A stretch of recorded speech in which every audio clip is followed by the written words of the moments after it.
Today our topic is mathematical operations on real number 0. 0 is a real number that is used to denote the absence of something. It is a very special number whose behavior is totally different from other real numbers when different mathematical operations are applied to it. So in this video we will learn why and how the behavior of 0 differs from other real numbers when we apply mathematical operations that we have learned in previous videos. Let's start to determine the opposite and absolute value of real number 0. To better understand this, we will need a real number line. On the real number line, we can see that each real number has an opposite, such as 4 has -4 opposite and -7 has +7. But in the case of 0, there is no opposite of it. If 0 is plus, its negative should be present, but actually there is no -0. It is because 0 has no sign, and as we know that opposite value changes the sign of given number, but 0 has no sign, that's why the opposite value of 0 does not exist. Whereas the absolute value means how far a number from 0. Notice on real number line 0 is 0 unit away from origin. That's why the absolute value of 0 is actually 0. Now we learn to add and subtract the real number 0. Addition presents an increase in quantity, and in case of 0 means we do not increase anything.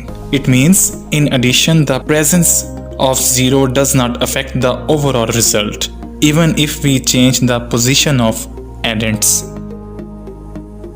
Whereas subtraction presents decrease in quantity, and for 0 it means we do not decrease anything. But when any of the value is decreasing from 0, the minus sign will with this value. And for multiplication, as we know, repeated addition is also evaluated through multiplication. That is, we are adding 3 5s, which is equivalent to 3 asterisk 5. But in case of 0, for example, 3 into 0 means we are adding 3 zeros, so the result is 0. It means when 0 is multiplied by any of the number, the result is 0, even when 0 is multiplied with itself. Multiplication can be used to check the division. As we multiply the quotient with divisor, the result should be dividend. For 0, here we have 3 different situations. In the first situation, when 0 is dividend, result is always 0. In second situation, when 0 is divisor, then to better understand this situation, we first evaluate the terms that are close to 0 before evaluate 0 as divisor. To evaluate these numbers, we just found that the quotient tends to be larger and larger. So it means when we divide by exact 0 number, the quotient approaches to plus infinity. But when we divide by any negative number close to 0, in this case we get smaller and smaller result that approximate to minus infinity if we divide by 0.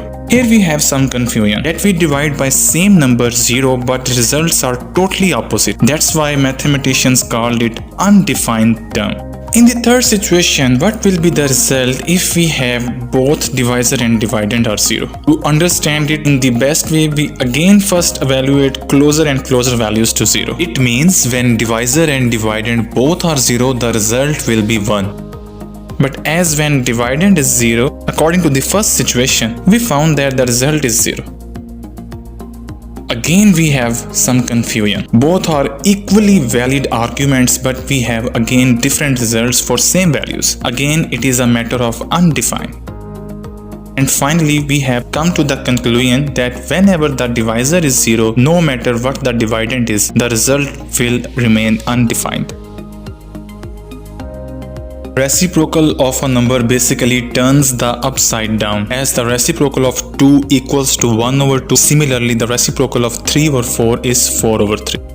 But in case of 0, the result is undefined, as the reciprocal of 0 equals to 1 over 0, that is an undefined term.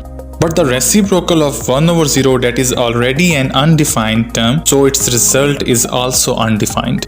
The exponential expression is the convenient way to express the repeated multiplication. For example, 4 with power 6, here we found repeated multiplication of 4, where 4 is multiplied 6 times with 1. Here we have 4 is the base and 6 is the power or exponent.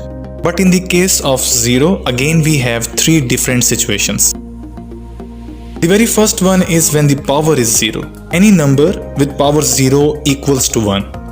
Let's evaluate it through an example. 5 with power 1 means 5 is multiplied by 1 time. 5 with power 2 means 5 is multiplied 2 times with 1. 5 with power 3 means 5 is multiplied 3 times with 1. We can see a pattern here. Now just check it reversely. As when 125 is divided by 5, the result is 25. Again divided by 5, result is 5. And in the end, again divided by 5, result is 1. Hence, any number with power 0 is equal to 1. Where the second situation when base is 0 for any non-zero power, result is 0. As 0 with power 2 means 0 is multiplied 2 times with 1. That is equal to 0. The third situation when both base and power are 0, that is 0 with power 0. Let's evaluate it. As we know, 0 with power 1 equals to 0. 0 with power 2 also equals to 0. It means if 0 has any of the power, the result is 0. So that 0 with power 0 equals to 0. But according to the first situation, 0 with power 0 equals to 1. Both are actually equally valid arguments, but we have same values for different results. Again, it is an undefined term. So it means any non-zero number with power 0 equals to 1, 0 with non-zero power equals to 0, and 0 with power 0 is undefined. Where the square root is actually the inverse operation of squaring a number. For example, finding square root 9 is actually equivalent to asking what number when square equals to 9. Definitely the result is 3 and minus 3. But in case of square root 0, no such number except 0 when squaring equal to 0. So that the square root of 0 equals to 0. Hope you learned a lot, and that's enough for today. Don't forget to subscribe Toolkits to get more informative videos like that. Stay tuned.